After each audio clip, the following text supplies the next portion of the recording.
Hey, so greetings, Karen Clay. Thanks for joining me again with the Feldenkrais method. We're continuing with our hip joint series. We have a fabulous lesson for you today. It's called Book on the Foot. You're going to need possibly two props. You may or may not need a bolster, like a beach towel rolled up. It also could be a blanket. It could be slightly bigger than this or slightly smaller than this. That would be if you have tight hips or tight low back.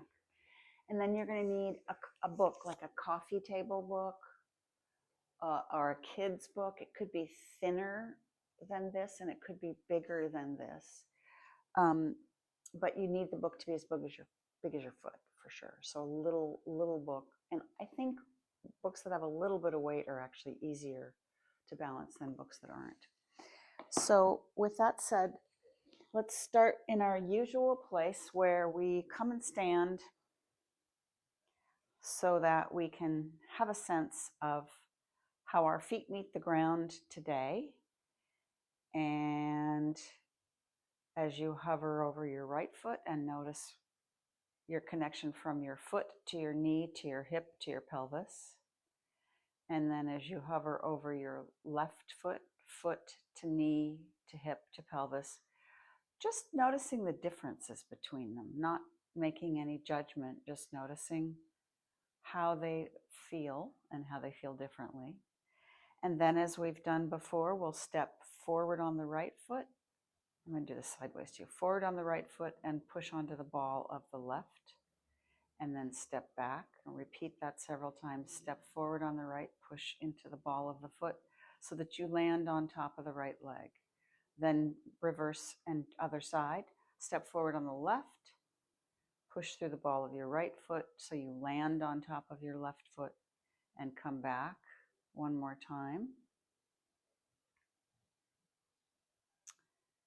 And then alternate right to left. So how do you make this weight transfer? How comfortable are you with it? How stable do you feel? Which side do you like better? And we'll compare at the end of the lesson. So come on down onto your back. If you have a tight low back, and so we're going to be working with our legs in the air again, you may want to have something under your pelvis. Note, not under the small of the back, so that you have a bigger arch, but under the pelvis itself, under the pelvic bone. So I'm not going to use one, but that would be something that you may want to use. And we're not going to start with the book, but I want you to have it at hand. So please cross your left ankle over your right knee. So bend and stand your legs, cross your right ankle over your left knee. It could be your shin, but not at the knee. So somewhere in this range. Now, can you take your whole foot and turn the sole of your foot as if you want to turn the sole of your foot towards your head? You probably obviously won't get there, but you want to turn the sole of the foot to the right as if you were wanting to look at the sole of your foot. Then you're going to turn the sole of the foot. So your foot is flexed. Your foot's not pointed. The foot is flexed. Then you turn the foot the other way as if to expose the top of your foot towards your head. So if you want to take your hands behind your head and just take a look, you're turning at the ankle in and out, keeping the foot flexed. You'll notice the knee moves slightly in a kind of a counterbalance or teeter-totter way. Sole of the foot to the right, sole of the foot to the left. You can let your head down and just continue with that movement. So what is something that makes a movement like this? Maybe if you were troweling sheetrock mud and you were going around the corners of a curved wall, the surface of that trowel might be making a similar kind of movement. So now relax your ankle and use the outside of your ankle and the outside of your foot and the bottom of your foot to caress your right leg. So start at the knee, from the ball of the foot to the heel, the inside of the foot, the outside of the foot, down the length of the foot. And then maybe you want to move towards the thigh a little bit. So is it easier to move towards your thigh with your left foot if you roll to the left or if you roll to the right? Which way makes it easier to go up your thigh? And you can cross the leg and slide the shin or the calf against the thigh. You can rock to the right to make it easier. You can rock to the left to make it easier to do the outside of the right shin and the front of the right shin, and you can use the top of your foot to do the back of your calf. So you're touching every part of the right leg that you can touch by rolling your torso, by lowering your knees, and by moving your hip joint in a bunch of unusual ways. Okay, so now let your legs down, and notice if you feel any difference on the right and the left side.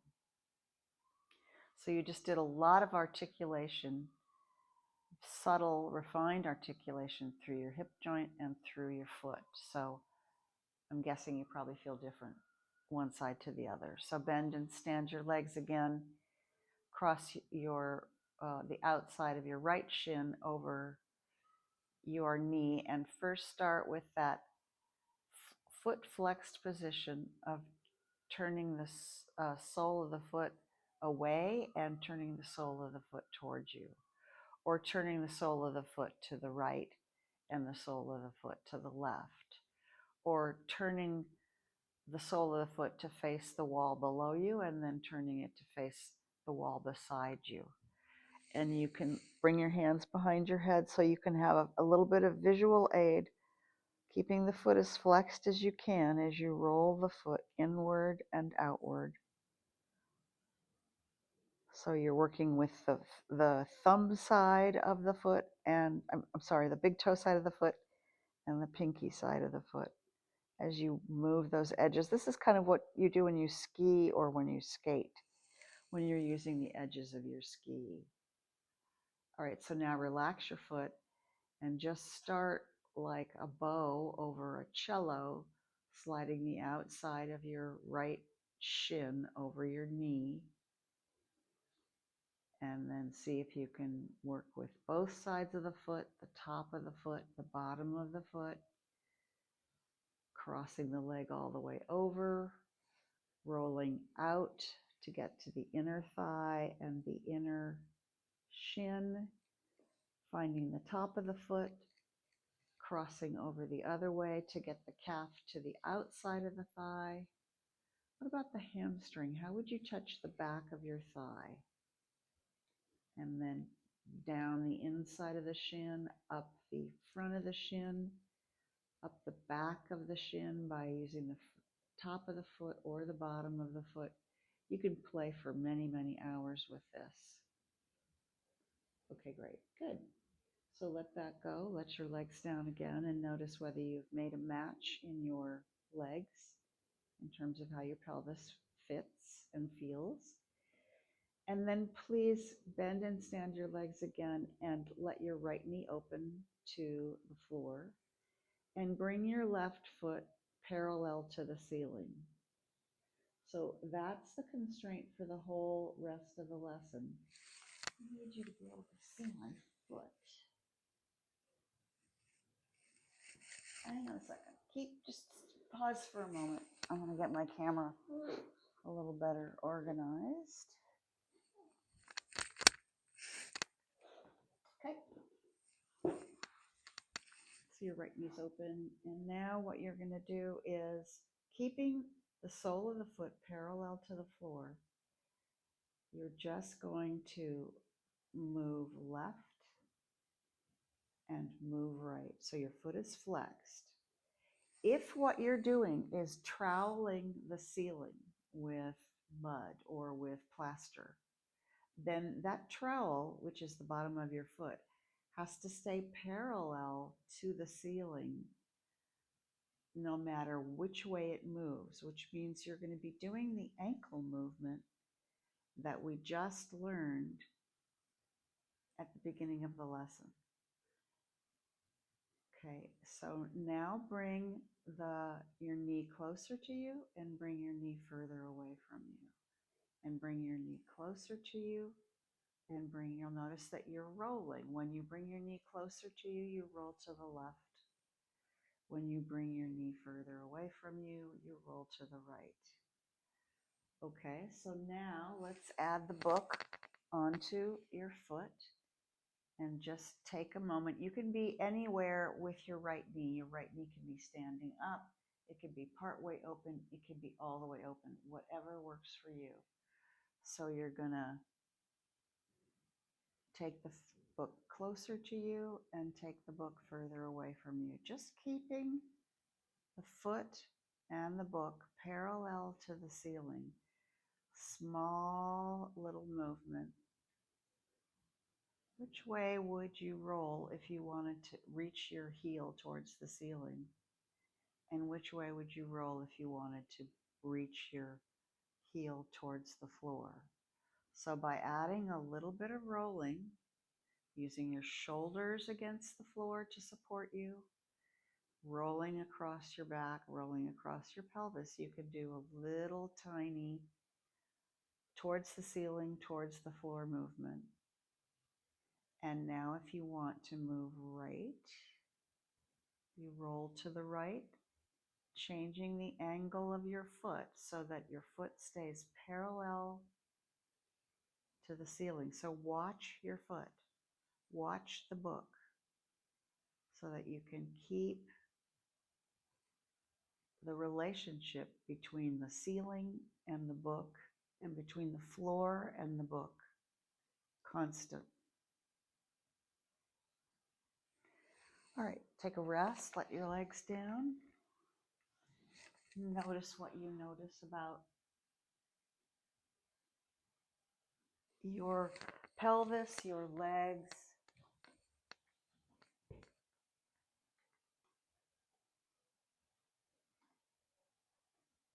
All right, let's come and work with the other side. So first we open the left knee. You can rest again on all the way with the knee open. You can rest part way or you can rest standing anywhere in that range. And then you're going to bring the right foot to the ceiling without the book and just play with flexing and reaching through the bottom of the foot, rolling in whichever direction makes it easier for your knee to move away from your chest and towards your chest. Slow and easy. You don't need to make it big. The most important part is that you have a trowel on the bottom of your foot and that you're staying parallel to the ceiling as if you were troweling the ceiling with plaster. Now begin to move right and left, noticing how you have to change your ankle and how you roll from side to side, looking at the sole of your foot as you shift your ankle to keep it parallel to the ceiling at all times. And then add the book on top of your foot.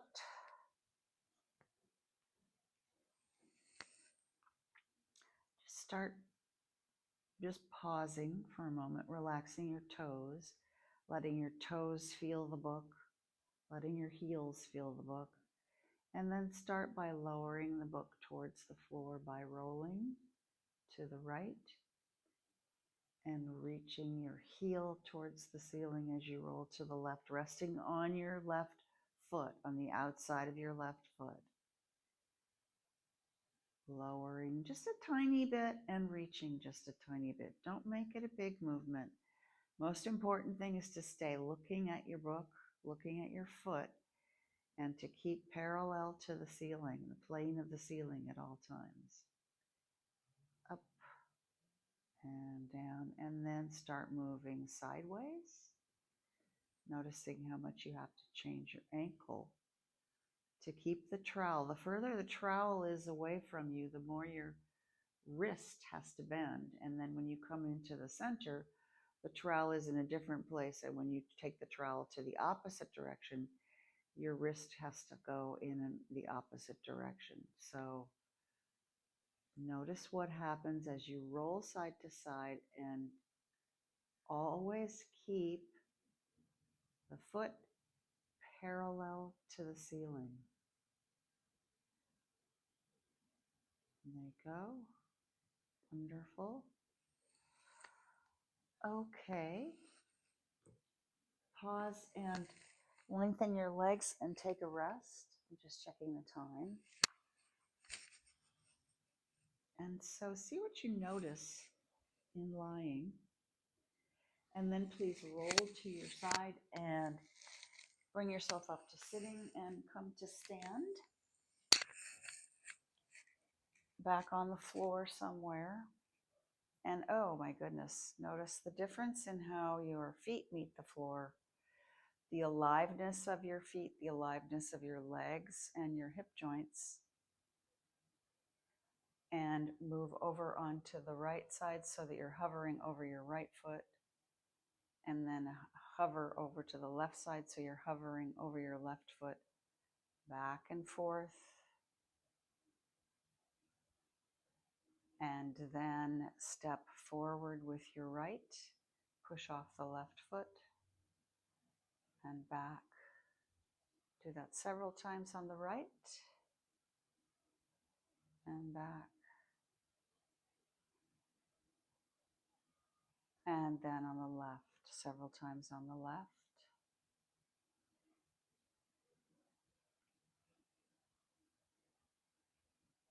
So this lesson really opens the articulation in the foot and the hip and the knee and the ankle. Go ahead and alternate forward and back on each side. So you're landing on the very top of that front foot. And then just take a walk. Notice your walk. And we will stop there. Thank you for joining me. Feel free to play with the book more on your foot. It's really a great learning tool. And I'll see you next week. We've got a couple more hip joint lessons to work with. Thanks so much.